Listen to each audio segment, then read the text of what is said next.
ആലപ്പുഴ പുറക്കാട് ദേശീയപാത 66-ൽ അപകടങ്ങൾ പതിവാകുന്നു. ഒരാഴ്ച മുൻപ് 3 പേർ മരിച്ച ഇവിടെ ഇന്നലെയും അപകടമുണ്ടായി. ദേശീയപാത നിർമ്മാണത്തിന്റെ ഭാഗമായുള്ള അശാസ്ത്രീയ ഗതാഗത നിയന്ത്രണങ്ങളാണ് അപകടത്തിന് കാരണമെന്നാണ് നാട്ടുകാരുടെ പരാതി. അപകട ഭീഷണിയുണ്ടെന്ന സുരക്ഷാ ഓഡിറ്റ് റിപ്പോർട്ടുകൾ അവഗണിച്ചാണ് ഈ മേഖലയിൽ റോഡ് പണികൾ നടക്കുന്നത്. ഈ മാസം 7-നുണ്ടായ അപകടത്തിൽ അമ്മയും അച്ഛനും മകനും ഉൾപ്പെടെ 3 പേരാണ് പുറക്കാട് മരിച്ചത്.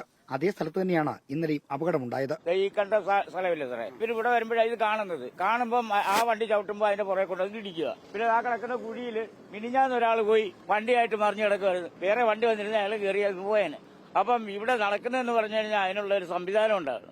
സുരക്ഷാ നിർദ്ദേശങ്ങൾ ലംഘിച്ചാണ് ആലപ്പുഴ പറവൂർ മുതൽ കൃഷ്ണപുരം വരെയുള്ള ദേശീയപാത നിർമ്മാണം. 7 തവണ റോഡ് സുരക്ഷാ ഓഡിറ്റ് നടത്തി സുരക്ഷാ നിർദ്ദേശങ്ങൾ സമർപ്പിച്ചതാണ്. എന്നിട്ടും അപകട സാധ്യത കൂടിയ മേഖലകളിൽ പോലും മുന്നറിയിപ്പ് ബോർഡുകളോ സിഗ്നലുകളോ രാത്രിയിൽ വെളിച്ചമോ ഉണ്ടാക്കിയിട്ടില്ല. അത് റോഡ് മോശവും പിന്നെ ഇങ്ങനെയുള്ള കാര്യങ്ങളൊക്കെ തന്നെ കൊണ്ടാണ് ഇവിടെ ഇത് കണ്ട അത്ര തെറ്റായിട്ടുള്ള സ്ഥലത്തൂടെ അങ്ങനെ വാഹനങ്ങൾ പോകും. അതൊക്കെ കൊണ്ടാണ് കൂടുതൽ അപകടങ്ങൾ നടക്കുന്നത്. എടുക്കുവാണെങ്കിൽ ഇപ്പൊ ഈ പണി വന്നിട്ട് തന്നെ ഒരു 10,000-ന്റെ മേളിൽ തന്നെ അപകടം ഉണ്ടായിട്ടുണ്ട്.